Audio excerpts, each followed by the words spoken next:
आप सभी का विकास से टीटी क्लास में स्वागत है।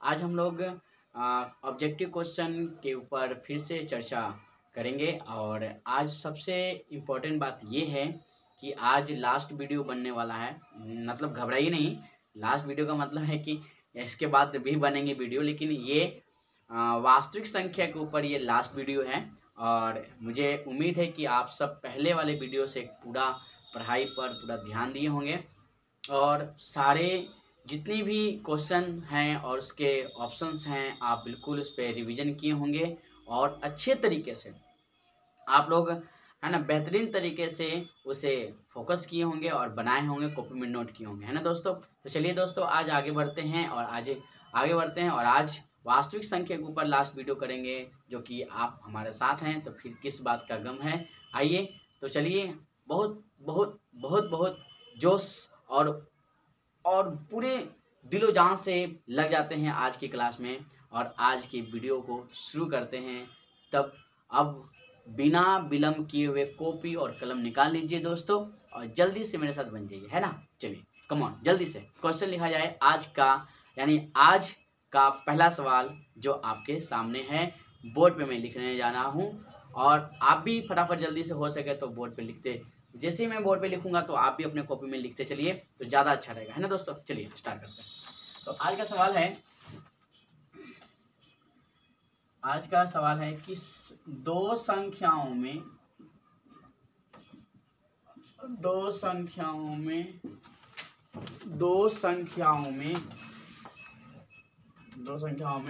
100 और 190 90 के मस एवं लस का गुणनफल क्या है। ठीक है दोस्तों, ऑप्शन ए में है 10, ऑप्शन बी में है 190, सी में है 100 और डी में है 19,000। शायद लगता है कि ये क्वेश्चन हम लोग पिछले बार बनाए थे, शायद पिछले क्लास में। अच्छा कोई बात नहीं, आज चलिए रिवीजन हो जाएगा, है ना, कोई बात नहीं। तो दो संख्याओं में 100 और 190 के मसा एवं लसा का गुणनफल ज्ञात करना है। दो संख्याओं में 100 और 190 के मसा एवं लसा का गुणनफल। देखिए दो संख्या में जैसे हम जानते हैं कि क्या जानते हैं, दो संख्याओं का गुणनफल बराबर दो संख्याओं का गुणनफल बराबर जानते हैं लसा गुणे मसा। ठीक है दोस्तों, ठीक है, लसा गुणे मसा जानते हैं। तो जब लसा गुणे मसा जानते हैं तो दो बताइए, दो संख्या में कौन कौन है, 100 और कितना है 190 है, ठीक ना। तो क्या भाई दो संख्या में क्या करेंगे, हमको लसा आना क्या, दो संख्याओं में 100 और 190 के मसा और लसा का गुणनफल, इसी का गुणनफल निकालना ना। तो संख्या तो दिया हुआ है 100 और 190, मल्टीप्लाई कर दीजिए तो ये आ जाएगा, है ना, यानी कि 19102030, यानी ऑप्शन नंबर डी सही है ना दोस्तों। चलिए फटाफट जल्दी से आगे बढ़ते हैं।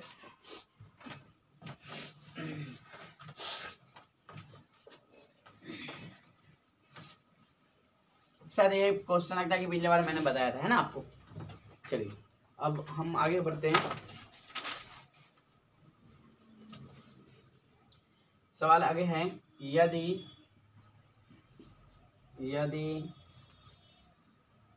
ये भी लगता सवाल हो गया था पिछले बार, ये भी क्वेश्चन हो गया था, ये भी हो गया था।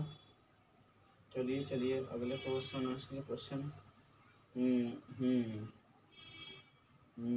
अगला क्वेश्चन बहुत सिंपल है कि संख्या रेखा पर संख्याओं का संख्या कितना, ये भी बता ही दिए हैं, ये भी बता दिए हैं। और उसके बाद दो संख्याओं का नंबर 8670, तो ये शायद यहाँ से वाला संख्या नहीं हुआ, हाँ ये संख्या नहीं हुआ। चलिए यहाँ से स्टार्ट करते हैं ना। यदि, है ना, सॉरी यदि नहीं है, निम्न में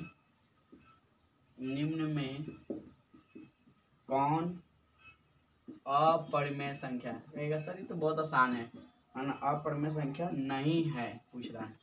ओके तो चलिए ऑप्शन नंबर ए में है √11, बी में है √15, सी में है ना √19 × 616 और डी में है ना 4, ऐसे करके ऐसे है। तो इसका सही आंसर क्या होगा देखते हैं। कह रहा है कि निम्नलिखित में कौन अपरिमेय संख्या नहीं है। अपरमेय संख्या नहीं, यानी परमेय संख्या पूछ रहा है। √11 तो क्या है भाई, तो परमेय संख्या है ना, नहीं ये तो अपरमेय संख्या है। अब पूछ रहा है अपरमेय संख्या नहीं पूछ रहा है, ध्यान दीजिएगा, ये अपरमेय संख्या है। √15 ये भी अपरमेय संख्या है, ठीक है, बात समझ रहे। और ये देखिए तो 9 का वर्गमूल तो 3 होता है, 4 का वर्गमूल 4 होता है, 16 का वर्गमूल 4 होता है, तो 4 या 12 तो ये कम्प्लीटली हो गया, राइट। इस ये क्या है, करनी में है, घातांक करनी में दिया हुआ है, तो इसको हम तो निकाल ही नहीं सकते, ऐसे भी √5 का तो निकलेगा नहीं, है ना। तो चलिए, यानी कहने का मतलब ये है आपका अपरमेय, ये है आपका अपरमेय। तो हमको कह रहा है कि अपरमेय संख्या कौन नहीं है, तो ये सी वाला ऑप्शन नहीं है ना। चलिए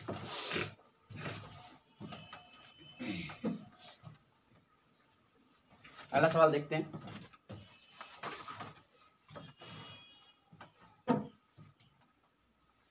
अगला सवाल है, दो संख्याओं का गुणनफल 8670 है और उनका HCF बराबर 17 है, तो उनका LCM क्या होगा। ऑप्शन भी लिख दें, चलिए ऑप्शन लिख देते हैं।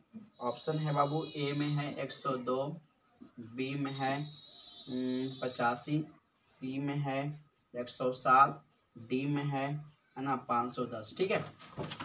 ओके, मतलब ये है दो संख्याओं का गुणनफल 8670 है और उनका HCF 17 है, ठीक है, ध्यान दीजिएगा।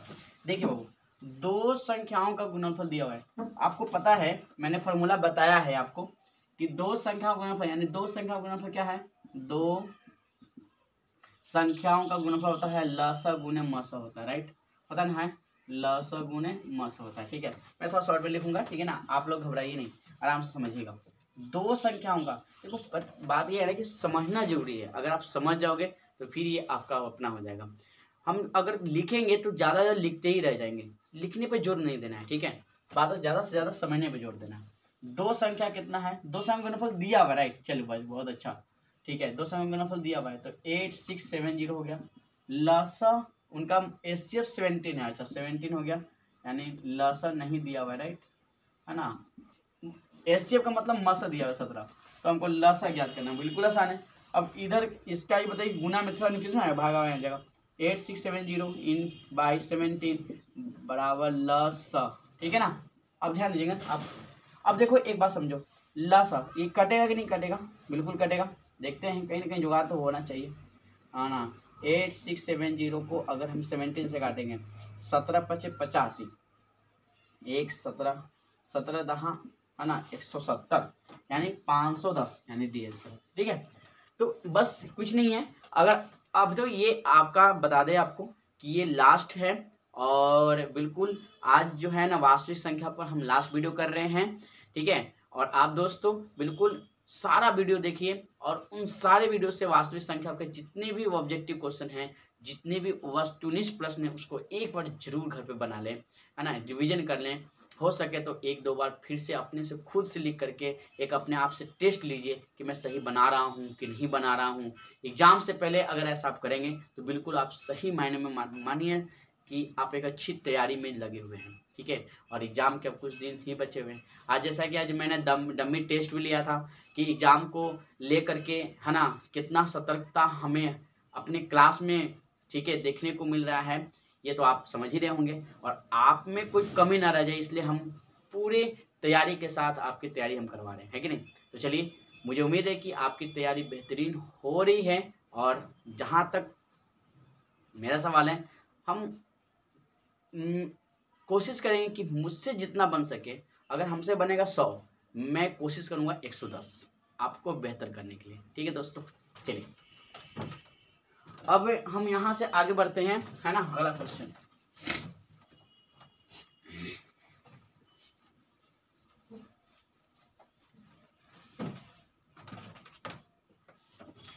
चलिए अगला सवाल है, ये तो बहुत आसान है, ठीक ना।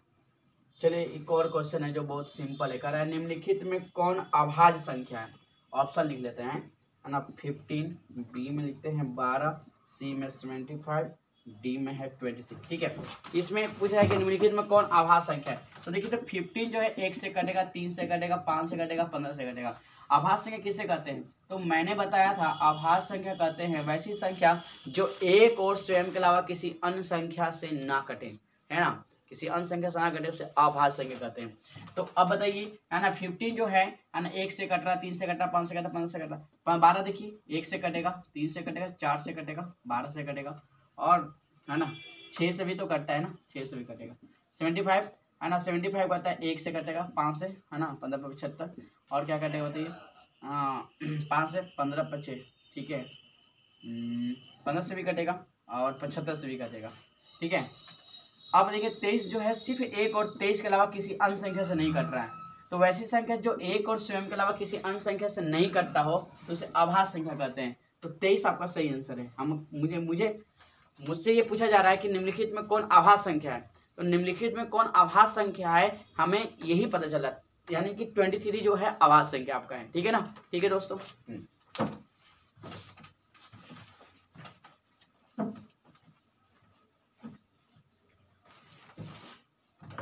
पहला सवाल,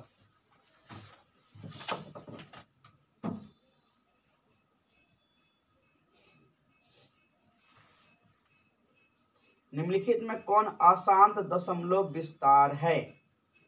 ओके, अशांत दशमलव विस्तार है। चलिए, निम्नलिखित में अगला सवाल है, निम्नलिखित में कौन अशांत दशमलव विस्तार है। ठीक है, ऑप्शन ए में है 17/18, बी में है 3/8, सी में है 169/2000, है ना, डी में है कोई नहीं। ठीक है, चलिए आइए देखते हैं निम्नलिखित में कौन अशांत दशमलव विस्तार है। अशांत, शांत का मतलब होता है जो आगे चल के जाकर कट जाए, उसे शांत कहते हैं।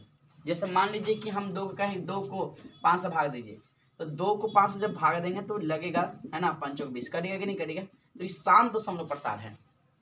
अगर ऐसा भी कोई नंबर है जैसे हम भाग देंगे तो कटेगा नहीं, बार बार फिर वही आ जाएगा नंबर। जैसे देखिए 7 को 3 से भाग दीजिए तो 3 दूनी 6, 1, 3 3 9, फिर 1, फिर 3 3 9, समझ में आ रहा है ना बात।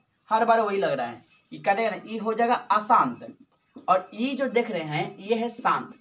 बात समझिएगा। देखिए एक खराबी है आप में, क्या दिक्कत है, पढ़ते समय एकदम पूरा एनर्जी, आप अपना पूरा एनर्जी जो है ना पढ़ाई के ऊपर लगाइए, देखिए फिर मजा आता है, पूरा समझ में भी आएगा। और मैं बता दूं कि ये आज जो ये आप जो वीडियो देख रहे हो ना, ये वास्तविक संख्या के ऊपर लास्ट वीडियो है ना।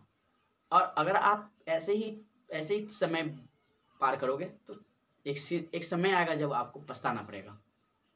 ठीक है दोस्तों, तो प्लीज टाइम मत बर्बाद कीजिए, आप ही के लिए बोल रहे हैं।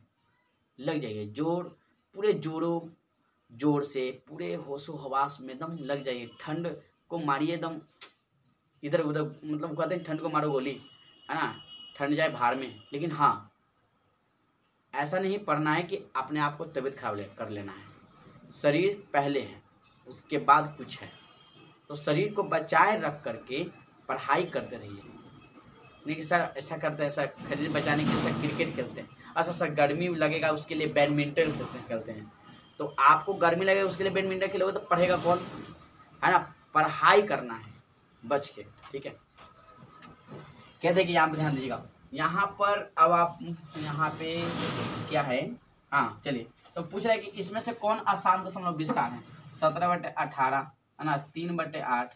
तो देखते हैं 17/18 को भाग देंगे, इसका मतलब कि कहीं ना कहीं ये जो कटना चाहिए या नहीं कटेगा, तो भाग देने के बाद पता चलेगा भाई, है ना। जब भाग देंगे तो पता चलेगा 3/8 169/2000। ठीक है, एक उपाय है इसका, 18 का अगर हम अभाज्य गुणनखंड करेंगे तो कुछ कुछ अंश पता चलेगा। 2 से तो 9, ये 3 से 3 3 9, ठीक है। 8 का तो 2 2 2 आ जाएगा। तो ये तो पक्का है कि एकदम शांत है। कैसे, है ना, हमने कहा था कि अगर हर 2 या 5 के रूप में रहता है तो कुछ रहता है शांत है। तो ये तो 2 या 5 जो है ना, ये तो शांत हो गया एकदम सीधा। ये तो कोई कहेंगे इसको ये तो शांत है, अशांत नहीं है भाई, हमको खोजना है अशांत। ठीक है, अब देखिए 2000 का देखते हैं, 2000 का खंड करते हैं तो क्या होता है भाई, 2 से तक 1000 हो जाएगा, फिर 2 से तक 500 हो जाएगा, फिर 2 से तक कितना हो जाएगा 25 हो जाएगा, है ना, फिर 2 से कितना 125 हो जाएगा, फिर 5 से है ना 25 हो जाएगा, फिर 5 से 25। लीजिए ये भी क्या है आपका, ये भी आपका कुछ ही है, शांत है। कैसे पकड़े हम, है ना, तो इस रूप से पकड़ पा रहे हैं, बात समझ रहे हैं, इस रूप से पकड़ पा रहे हैं कि नीचे 2 और 5 आ रहा है। तो हमने कहा ही था कि जो नीचे अगर हर में 2 और 5 रहेगा तो समझ लीजिए कि क्या है आपका, है ना, शांत है, ठीक है। और अगर ऐसा ना हो तो कुछ उसको क्या कहेंगे हम लोग, अशांत है, ठीक है। ये तो हो गया। अब देखते हैं, है ना, नन ऑफ दीज कर रहा है। अब 17/18 ये पता नहीं चल पा रहा है, इसमें क्या है ना, इसमें क्या है, क्या नहीं पता चल रहा है, इसमें नीचे देखिए 3 भी आ रहा है। तो हमने तो कहा था 2, लेकिन अब बात ये है कि 2 3 आ रहा है। तो एक बात हमारे समझ में आ रहा है, ये बात सुनिए, 17/18 इसका पूछने का मतलब है कि निम्नलिखित में कौन अशांत है, ठीक है। तो अशांत तो हमें यही लग रहा है, लेकिन कंफर्म है कि नहीं है, इनमें से कोई ऑप्शन भी दे रहा है। तो ध्यान दीजिएगा, ये 17/18 जो है, हम क्या करेंगे, जब ई है ही नहीं, ऑप्शन में आ ही नहीं रहा है, तो मेरा सही आंसर कौन होगा, ए होगा। क्यों, क्योंकि इसका जब 18 का जब अभाज्य गुणनखंड निकालते हैं तो 9 2 इंटू 3 आ रहा है। 2 तो ठीक है, लेकिन अगला जो है 5 आना चाहिए, वो नहीं आ रहा। और ऐसा भी नहीं है कि कोई नंबर है जो 3 से कट जा रहा है, ऊपर में कोई नंबर ही नहीं है, तो इसलिए कोई नंबर नहीं है तो इसको छोड़ देंगे। यानी हमारा सही आंसर जो है ए है ना, यही जो है अशांत है, जो कि है ना अशांत दशमलव का विस्तार में दिखेगा। चलिए आगे बढ़ते हैं। देखिए, अगर आपको कोई बात, अगर ऐसा बात हो कि ना समझ में आए, तो थोड़ा वीडियो को आगे पीछे करके, है ना, या आगे पीछे करके जो है ना, आप आराम से इसको समझ लेंगे, ठीक है। अगला सवाल कह रहा है 625 के अभाज्य गुणनखंड में 5 का घात होगा। ऑप्शन ए में है 3, बी में है 5, सी में 6, डी में है 4। ठीक है बाबू, अब देखिए बात को समझिए, यहाँ पर क्या है, 625 का अभाज्य गुणनखंड में 5 का घात कितना होगा, ठीक है। तो 5 का घात अगर पूछेगा तो 625 का आप क्या कर दीजिए, अभाज्य गुणनखंड निकाल दीजिए। जब आप 625 का अभाज्य गुणनखंड निकालें तो कितना होगा, 625 का अभाज्य होता है कि हो जाएगा 25 25 125, 125 से शायद लग जाएगा। देख लीजिए मल्टीप्लाई करके रफ में, है ना, 25 में 2 5 10 2 12 में 1 6, ठीक है। फिर 5 लगेगा, ये 25 25 125, फिर 5 लगेगा 25 25।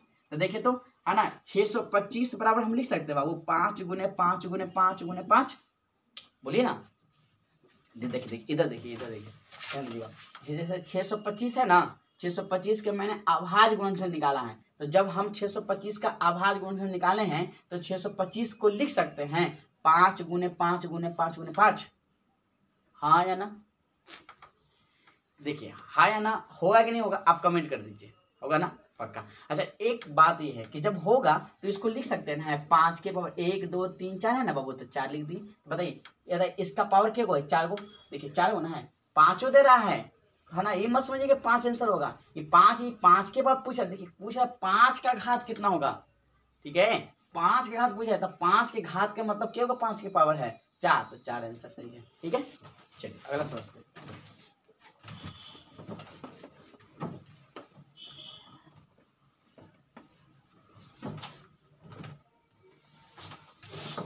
आगे बाबू ध्यान देंगे, क्या एक परिमेय संख्या, है ना, और अपरिमेय संख्या का गुणनफल, है ना, अपरिमेय, देखिए समझ जाइएगा, ठीक है। गुणनफल अपरिमेय संख्या हो सकता है, अपरिमेय संख्या होगा कि नहीं। अब सवाल समझिए, ऑप्शन दे रहे हैं, ए में हाँ, है ना, बी में नहीं, सी में दोनों, और डी में पता नहीं। पता नहीं कौन सा नशा करता वो मत बोल दीजिएगा, ठीक ना। देखिए कह रहा है क्या एक परिमेय संख्या और अपरिमेय संख्या का गुणनफल हमेशा अपरिमेय संख्या होगा, मतलब अपरिमेय संख्या होगा अगर होगा तो हाँ, अगर जवाब है तो ए रंगिए, अगर आपका न जवाब है तो बी रंगे।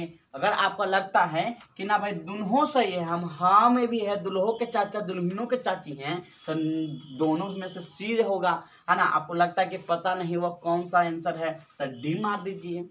ठीक है, अब आप ये देखिए, है ना, अब आप एक देखिए सवाल, ऐसे समझ में नहीं आएगा, इसको एग्जाम्पल पर समझते हैं। जैसे मान लीजिए, है ना, एक परमेय संख्या, तो परमेय संख्या कोई भी परमेय संख्या लेते हैं, है ना, 1/2 भी परमेय संख्या। अच्छा, अपरमेय संख्या, ठीक है, अपरमेय संख्या, अपरमेय संख्या मतलब √3 ले लेते हैं। ठीक है, अभी दोनों के मल्टीप्लाई कीजिए, दोनों के मल्टीप्लाई करके क्या रिजल्ट आएगा, इसको मल्टीप्लाई करेंगे, ध्यान दीजिएगा, इसको मल्टीप्लाई। अच्छा, 1/2 समझ में नहीं आ रहा था, ऐसा कीजिए, 2 ले लीजिए, 2 परमेय संख्या है, बिल्कुल सही, और √3 क्या है, अपरमेय संख्या है, बिल्कुल सही। तो 2 और √3 को मल्टीप्लाई करेंगे तो 2√3 आ जाएगा। तो 2√3 जो है ये अपने आप में क्या कहलाता है, हाँ बिल्कुल सही, है ना, बिल्कुल अपरिमेय कहलाता है ना, क्या कहलाता है, अपरिमेय कहलाता है। तो बिल्कुल आप सही पकड़ रहे हैं, यानी जब एक परमेय और एक अपरिमेय संख्या को गुना किया जाता है तो अपरिमेय रिजल्ट आता है, यानी कि बात ये जो कह रहा है वो सही है, यानी ऑप्शन नंबर हाँ, आंसर हाँ होगा। क्लियर है? चलिए दोस्तों आगे बढ़ते हैं, है ना।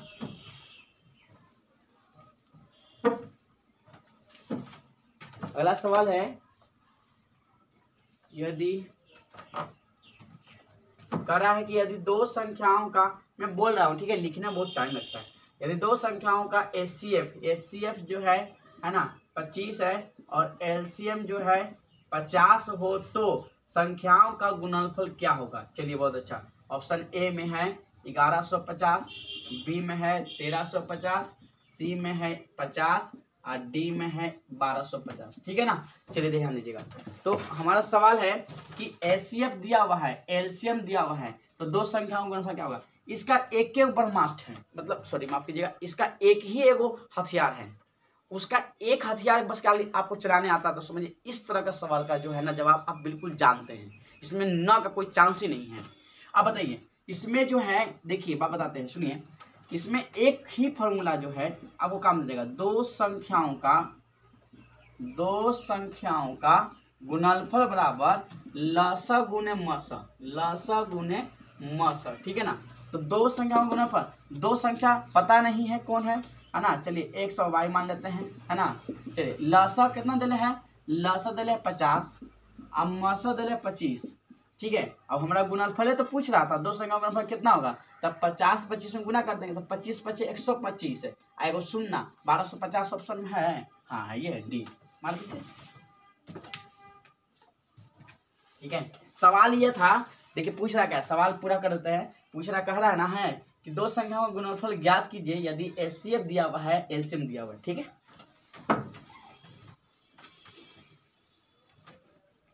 चलिए छोटे जी आगे बढ़ते हैं, है ना।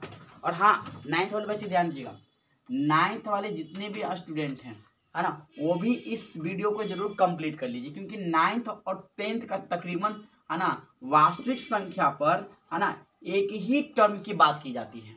तो बस थोड़ा सा आप कष्ट करके पढ़ लीजिए तो आगे चल के काम दे देगा और आपका वास्तविक संख्या भी कंप्लीट हो जाएगा। ठीक है ना, चलिए आगे बढ़ते हैं। आगे सवाल है, निम्नलिखित में, ये तो बहुत आसान है, क्या बहुत अच्छा सवाल है, बहुत समझने वाला सवाल है। यदि n एक प्राकृत संख्या हो तो 6 के पावर n माइनस 5 के पावर n का अंत निम्नलिखित में किससे होगा, का अंत बाप रे, निम्नलिखित में किससे होगा। ऑप्शन ए में 1, ऑप्शन बी में 2, ऑप्शन सी में 3, ऑप्शन डी में 4। अब हमारा आंसर क्या है, देखिए कह रहा है, देखिए ध्यान दीजिएगा, यदि n एक प्राकृत संख्या हो, यानी n के जगह पर प्राकृत संख्या रखना है। ठीक है, अच्छा मान लिया आपका बात, ठीक है। 6 के पावर n, अच्छा 6 के पावर n माइनस 5 के पावर n का अंत निम्नलिखित में किससे होगा। अगर मान लीजिए 6 के पावर n और 5 के पावर n का अंत निम्नलिखित में किससे होगा, लो भाई किससे होगा कह रहा है ना। तो मान लीजिए अगर हम अंत का मतलब क्या हुआ, अंत का मतलब ये है कि खत्म हो जाना चाहिए, अंत निम्नलिखित में किससे होगा, ये बहुत इंपॉर्टेंट बात है समझिए। अंत की कह रहा है यदि n एक प्रकृत संख्या हो, एक प्रकृत संख्या n एक प्रकृत संख्या हो तो 6 के power n minus 5 power n का अंत निम्नलिखित में किससे होगा, ओहो किससे होगा, किससे होगा। यानी अब देखते हैं यहाँ पर एक बात कम करते हैं, यहाँ पर एक भर के देखते हैं, ठीक है एक भर के देखते हैं। 6 के पावर 1 ठीक है माइनस 5 के पावर 1 तो 6 के पावर 1 तो 6 होगा, माइनस 5 के पावर 1 का मतलब 5 होगा, 6 में से 5 का तो 1 रिजल्ट हो गया। अच्छा ठीक, एक ऑप्शन। अब ये 6 के बाद 2 माइनस 5 के बाद 2, 6 से 36 5 25, घटाएंगे तो क्या होगा 36 में से, ध्यान दिया 36 में 25 तो 6 में से 5 गया तो 1 और 3 में 2 तो 11। अब एक बात सोचिए है ना, एक कंफर्म बात है, जब इससे अधिक जब संख्या रखते चल जाएंगे तो जाहिर सी बात है कि नंबर भी बढ़ते चल जाएगा, नंबर बढ़ते चल जाएगा ना। तो अब देखिए हमारा अंत का मतलब हुआ कि n कह रहा प्रकृत संख्या कह रहा है, हमारा प्रकृत संख्या आना चाहिए, n एक प्रकृत संख्या है, n क्या है प्रकृत संख्या, तो 11 भी प्रकृत संख्या, लेकिन हमारा अंत कह रहा है, अंत का मतलब जो है ना कि इसका देखिए अंत का मतलब हुआ कि प्रकृत संख्या जहां से शुरू होता है तो शुरू कहां से होता है 1 से, तो इसका अंत जो है ना किससे होगा, अगर हम यहाँ 1 रखेंगे तब होगा, 2 रखेंगे तब होगा, या 3 रखेंगे तब होगा, या 4 रखेंगे तब होगा। तो देखिए इस सवाल जो है ना थोड़ा सा घुमाया है, आपको घूमना ही है, घूम मत जाइएगा ठीक है। यहाँ अगर 1 भरते हैं है ना तो अंत इसी से होगा, कहने का मतलब n एक प्रकृत संख्या हो तो इतना का अंत निम्नलिखित में किससे होगा, तो इसका सॉल्व किससे होगा, मतलब येहू भरेंगे तो हल होगा, येहू भरेंगे तो हल होगा, क्या ई भरेंगे तो हल नहीं होगा, सब भरेंगे तो हल होगा। लेकिन रियलिटी में आंसर जो है ना हमें लास्ट पोजीशन जो प्रकृत संख्या शुरू जो होता है वहां 1 से शुरू होता है, तो एक रिजल्ट कहां से होगा, जब 1 मान भरेंगे तो 6 का n 5 का n तो रिजल्ट होगा 6 में से 5 जाएगा तो 1 आएगा, यानी सही ऑप्शन कौन होगा ए। 2 क्यों नहीं होगा, 2 ज्यादा पे रिजल्ट आ रहा है, 3 भी ज्यादा भर देंगे तो ज्यादा आएगा, 4 भी भर के ज्यादा आएगा, आप भर के देख के लो है ना। विश्वास नहीं है तो आप सॉल्व करके देख लो ठीक है। चलिए ऑप्शन नंबर ए।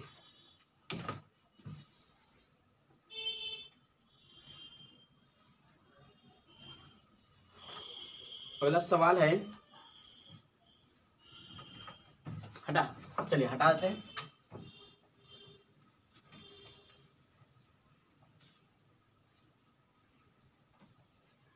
यदि एक क्वेश्चन बन ही जाएगा आपसे,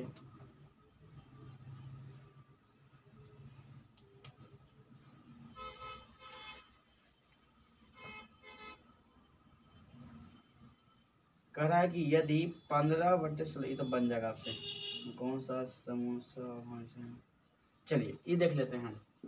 निम्नलिखित, ये भी अच्छा क्वेश्चन है, निम्नलिखित में कौन सा युग में है ना, जो हल्का क्वेश्चन है वो ज्यादा हम नहीं करवा रहे क्योंकि पहले भी मैंने करवा चुका है ठीक है। युग में है ना अभाज्य है।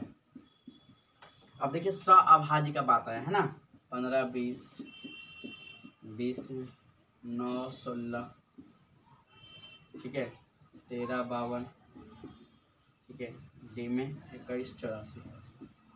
अब बताइए 9 16 ठीक है, अब बताइए है ना, इसमें जो है हमारा पूछ रहा है कौन जो है आपका युग में अभाज्य है। अभाज्य का मतलब समझते हैं नहीं, अभाज्य का मतलब हुआ है ना, देखिए बात समझिए, 15 20 है, 15 का आप अभाज्य निकालिए, 1 है 5 है ना, बाद ठीक है 15 है ठीक है, 20 का निकालिए तो 1 है 5 है। अभाज्य का मतलब सिर्फ दोनों में एक कॉमन होना चाहिए, डबल कॉमन नहीं होना चाहिए। देखिए समझ लीजिए अच्छा से, अभाज्य का मतलब होता है छोटे, जिसमें अगर जिस नंबर का हम अभाज्य गुणनखंड निकाल रहे हैं उसमें सिर्फ और सिर्फ एक नंबर का कॉमन होना चाहिए, कॉमन सिर्फ एक नंबर हो, कॉमन सिर्फ कितना नंबर हो, एक ही रहना चाहिए, एक कॉमन नंबर होना चाहिए। लेकिन अब देखिए हम 15 का निकालते हैं, देखिएगा आप आराम से देखिएगा, शो कर रहे हैं हम 15 के निकाले ठीक है, तो 15 के निकालेंगे तो 3 और 5 हो जाएगा, सॉरी 1 से भी कटेगा, 3 से भी कटेगा, 5 से भी कटेगा, 15 से भी कटेगा, ठीक है। 20 जो है 1 से कटेगा, 4 से कटेगा, 5 से कटेगा, 20 से कटेगा, 10 से कटेगा, 10 से भी कटेगा, 20 से भी कटेगा, राइट। बहुत सारे नंबर से कट रहा है। अब बताइए 15-20 में बताइए सिर्फ क्या एक ही मिल रहा है, 5 भी मिल रहा है, मिला कि नहीं मिल रहा है? तो बताइए 2 को मिला कि नहीं मिला? तो ये सहअभाज्य नहीं है जिसमें 2 मिल जाए कॉमन, समझ रहे? उधर मत देखिए, इधर देखिए, है ना, यहाँ ध्यान दीजिएगा। 1 और 5 देख रहे हैं ना, 1 और 5 में ये दोनों में कौन मिल रहा है ना, दोनों को दोनों मिल रहा है। तो सहअभाज्य कहता है जिसमें सिर्फ दोनों में एक कॉमन हो, एक, वन, ओनली फॉर वन, ठीक है। आइए ये चेक करता है 9 और 16 का। 9 का अगर अभाज्य गुणनखंड करेंगे तो 1 से कटेगा, अच्छा मतलब कौन कौन संख्या से कटेगा ये देखिए, 1 से कटेगा, 3 से कटेगा और 6 से नहीं 9 से, ठीक है। 16 1 से कटेगा, 2 से कटेगा, 4 से, 8 से, 16 से, बस अब नहीं कटेगा, ठीक है। अब दोनों में दाओ, दोनों में क्या क्या मिल रहा है बताओ? सिर्फ एक मिल रहा है, देखिए ये मिल रहा है, हमारा काम हो रहा है लगता है कि इसमें। अच्छा और भी है ना, और भी देख लेते हैं। यहाँ 13 52, ठीक है, 13 52, 13 52 बताइए 13 कौन कौन नंबर से कट जाएगा? 1 से कटेगा, उसके बाद 13 से कटेगा, बस 52 1 से कटेगा, 4 से कटेगा, 13 से कटेगा, 52 से कटेगा, ठीक है। तो 1 के अलावा और कोई संख्या से मिल रहा है? एकदम मिल रहा है, यानी ये भी आपका सहअभाज्य नहीं है, ये भी सहअभाज्य के दायरे में नहीं आ रहा है। अब ये भी चेक कर लेते हैं, 21 84, 21 और 84, ठीक है। 21 कौन कौन नंबर से कटेगा जल्दी बताइए? 21 जो है आपका कटेगा 1 से, 3 से, 7 से, है ना, 21 से, अच्छा ठीक है। और भी नंबर कट लगेगा तो लगा दीजिएगा, ठीक है ना। 84 1 से, 2 से, है ना, और 24 दिया, 62 84, 7 से, 12 से, है ना, और भी नंबर से कटेगा, है ना। लेकिन बताइए हमको यहीं पर मिल गया 1 और ये 7, बताइए इसमें भी 2 को मिल रहा है, इसमें भी 2 को मिल रहा है, लेकिन इसमें जो है ना बाबू, देखिए ध्यान दीजिएगा, इसमें जो है, इसमें जो देख रहे हैं आप, इसमें सिर्फ 1 के अलावा और कोई संख्या नहीं कॉमन है, कॉमन है, यानी कि दोनों में सिर्फ एक ही कॉमन है। इसलिए बताइए आपका ये भी नहीं होगा, आपका सहअभाज्य युग्म कौन है? तो ये 9 और 16 वाला, यानी कि 9 और 16 में, है ना, सिर्फ एक चीज कॉमन है, वह कॉमन क्या है? 1 है। क्लियर हो रहे हैं आप? चलिए बहुत अच्छा, तो ऑप्शन नंबर आपका 20 सही आंसर है, ठीक है।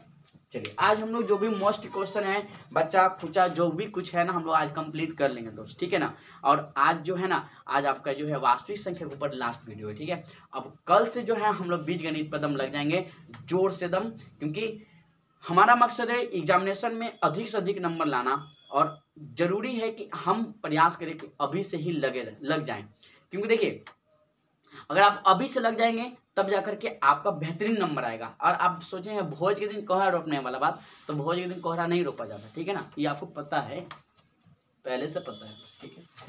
चलिए ठीक है, आगे बढ़ते हैं। ओके, अब हम आगे बढ़ते हैं दोस्तों, ठीक है। अब हम बात कर रहे हैं, अगला सवाल है बीजगणित का कुछ क्वेश्चन इसमें घुसा दिया है, हमको तो अजब लग रहा है, क्या करें, कुछ काम करें। ऐसा देख लेते हैं, क्वेश्चन देख लीजिए, क्या देखने में क्या हर्ज है, देखने में क्या हर्ज है। यदि x² - 5x + 4 बराबर 0 को x का मान होगा, ठीक है। ऑप्शन ए में है पूर्णांक होगा भाई, बी में है भिन्न संख्या, सी है अपरिमेय, डी है वास्तविक, वास्तविक नहीं कर रहा है, ठीक है। चलिए भाई, क्या भाई पता नहीं चल रहा है कि क्या है, तो x का वैल्यू क्या होगा, ये तो फिर जानते हैं, कहीं ना कहीं हमें लगता है कि ये बीजगणित का क्वेश्चन हो गया, और ये आपको बता देता हूँ, आगे भी ऐसे ही पढ़ना ही है, अभी शुरुआत तो वही होने वाला है बीजगणित। तो x² - 5x + 4 बराबर 0, ठीक है।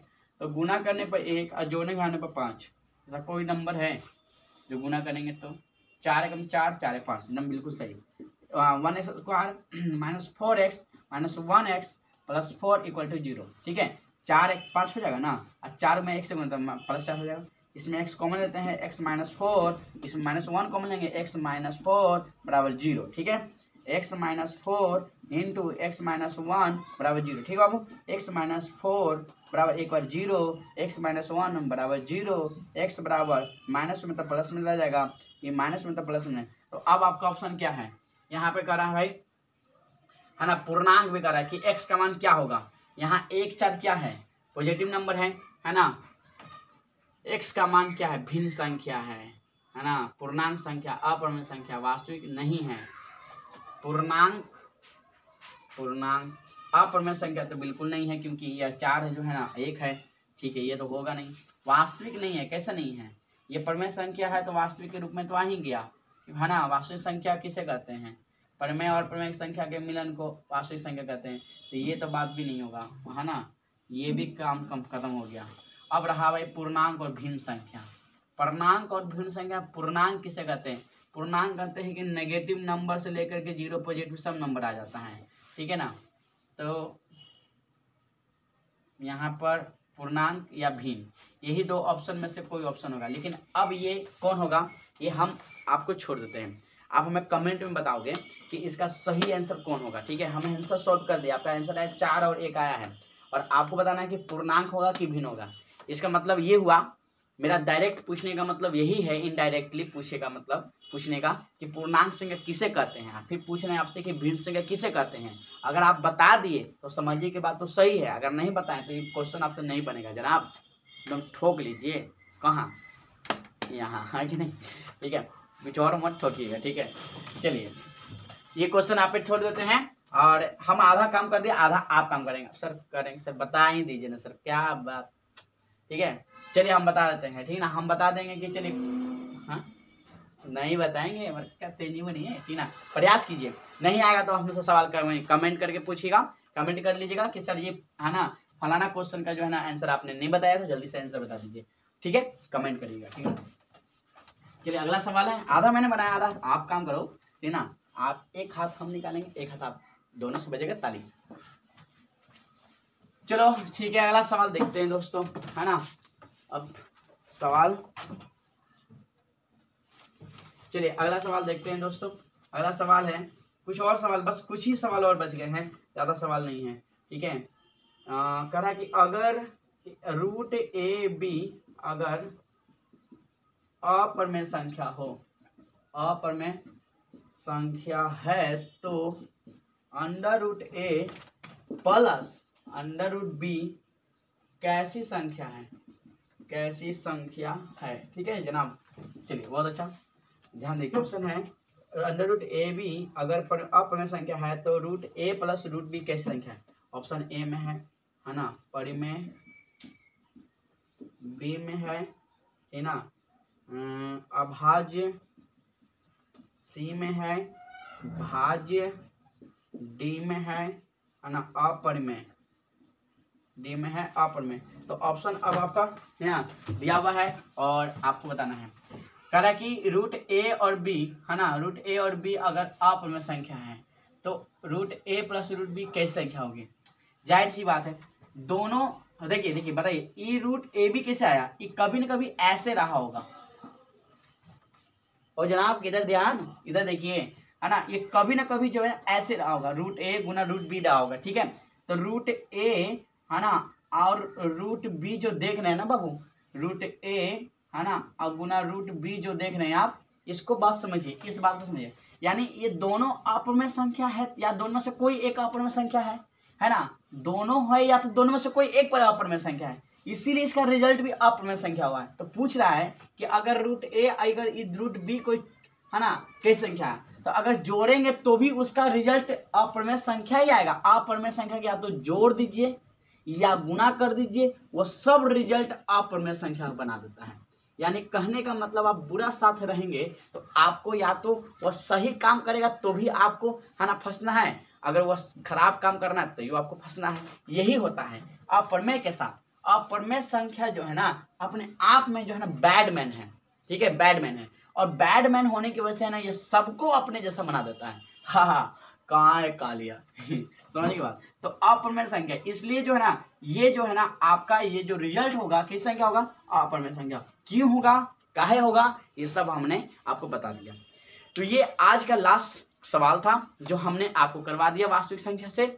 और यहाँ पे अब कोई भी सवाल जो है बाकी अगर शेष रह गया है तो मुझे लगता है कि है ना इतना करने के बाद जो है ना मुश्किल सवालें जो होंगी वो सबके लिए होंगी, ठीक ना। अगर आसान सवाल होगा तो सबके लिए आसान है, तो आप आसान सवालों को डील करें। और मुश्किल सवाल जो हैं वो सबके लिए मुश्किल है, एक आध दो मुश्किल सवाल आते हैं जानबूझ करके एग्जामिनेशन में दिया जाता है ताकि बच्चे जो है ना ये कहने का मतलब बच्चे जो है ना ऐसा करें कि वह उसे बना ना पाए। अगर बना पाए तो थोड़ा दिमाग लगाइए। अगर यही सब क्वेश्चन आप बार बार बनाओगे तो दिमाग आपका खुल जाएगा। जब दिमाग खुल जाएगा तो आपका बड़ा क्वेश्चन भी बन जाएगा दोस्तों, घबराने की जरूरत नहीं है, ठीक है दोस्त, ठीक है। तो बहुत टेंशन फ्री होकर पढ़िए मन लगा करके और ये वीडियो कंप्लीट कीजिए। उसके बाद अब हम मिलेंगे बीजगणित से शुरुआत करेंगे। और बीजगणित से जो ऑब्जेक्टिव क्वेश्चन कंप्लीट करवाएंगे ना दोस्तों वह कभी भी है ना एकदम झकास होगा, ठीक है। और खासकर एक बात और देखिए, बीजगणित जैसे स्टार्ट करेंगे वैसे ही आप लोग क्या करोगे ना, तो सबसे पहले है ना मैं एक बार बताऊं, आप लोग ऑब्जेक्टिव का एक कॉपी ही बना लो, ठीक है। ऑब्जेक्टिव का कॉपी बना लो और हर जो भी चैप्टर में पढ़ा रहा हूँ, ठीक है, उसमें सारा हेडिंग दे करके कंप्लीट अपना सेपरेट बना लीजिए, ठीक है। और यदि आप सेपरेट बना लोगे तो आपका काम आसान हो जाएगा, ठीक है ना। तो सेपरेट बनाइए और काम को आसान कीजिए, ठीक है ना। वास्तविक संख्या खत्म, फिर आप बीजगणित पर ऑब्जेक्टिव क्वेश्चन कराएंगे। अरे झकास यार, एक भी क्वेश्चन नहीं छूटेगा एकदम 50% तो यूं रख ले, यूं कहाँ जा रहे हो नंबर, इधर है समझे। इसलिए जो है ना आप पूरा कंप्लीट कीजिए अच्छे तरीके से और खूब मन लगा के पढ़िए। और हाँ, आज मैंने जो आपका डम्मी टेस्ट जो लिया है, ध्यान दीजिएगा, आज मैंने जो आपका डम्मी टेस्ट लिया है उस टेस्ट में बहुत सारे बच्चे है ना पास हैं या फेल हैं, उसका रिजल्ट हम कल बताएंगे। कल बहुत इंपॉर्टेंट क्लास है, कल ग्राफ के ऊपर जो है हम ग्राफ के ऊपर प्रैक्टिस करवा रहे हैं। और कल आप क्लास नहीं छोड़ेंगे, बिल्कुल नहीं छोड़ेंगे। और याद रखिएगा यहाँ तक कि वीडियो जो वीडियो डाला जाता है उसे कंप्लीट करिए, क्योंकि हम मेहनत करें आपके लिए और आप वीडियो नहीं देखते हैं या वीडियो शेयर नहीं करते हैं या वीडियो को है ना आप बहुत अच्छे तरीके से है ना नोट नहीं करते हैं, नहीं समझ पाते हैं, तो प्लीज़ आप हमें कमेंट भी करें। और हो सके तो बिल्कुल अपने दोस्तों को भी वीडियो दे दीजिए ताकि वो भी दोस्त जो है ना पढ़ करके कम से कम आपका नाम ले, है कि नहीं। चलिए दोस्तों, तो चलिए कल मिलेंगे। अब अगले वीडियो में, कल का मतलब अगले वीडियो में मिलेंगे, ठीक है ना। तब तक आप अपना ख्याल रखिए, ठंड में बच के रहिए, ठीक है। आज के लिए इतना ही। जय हिंद।